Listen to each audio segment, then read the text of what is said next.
ফেনী সদর উপজেলার লেমুয়া ইউনিয়নের ৯ নং ওয়ার্ডের মিরগঞ্জের গাঁটগড় অংশ ২০২৪ বন্যা পরবর্তীতে নদী ভাঙনের কবলে পড়ে এই অংশের অনেক মানুষের ঘরবাড়ি ইতিমধ্যে নদীর গর্ভে বিলীন হয়ে গেছে।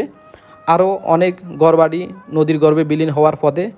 ১ বছর অতিক্রম হওয়ার পথে ২০২৪-এর বন্যার পর ২০২৫-এ ব্যাপক বৃষ্টিত এই অংশে প্রবল ভাঙন দেখা দিয়েছে।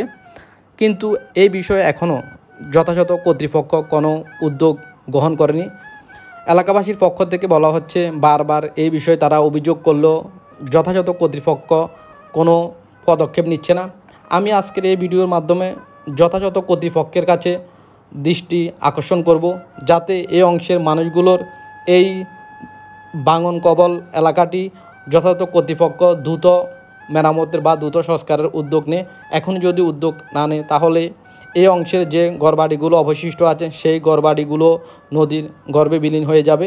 তো আমি আজকের ভিডিওতে বিনীতভাবে যথাযথ কর্তৃপক্ষের দৃষ্টি আকর্ষণ করব, আপনারা সময় থাকতে এখনই প্রয়োজনীয় উদ্যোগ গ্রহণ করুন। যদি প্রয়োজনীয় উদ্যোগ গ্রহণ করেন তাহলে এই অংশে যে ঘরবাড়িগুলো অবশিষ্ট আছে সেগুলো হয়তো বেঁচে যাবে, কারণ আর কিছুদিন পরে এই উদ্যোগ গ্রহণ করলে এই অংশের যে মানুষগুলো তারা বিলীন হয়ে যাবে।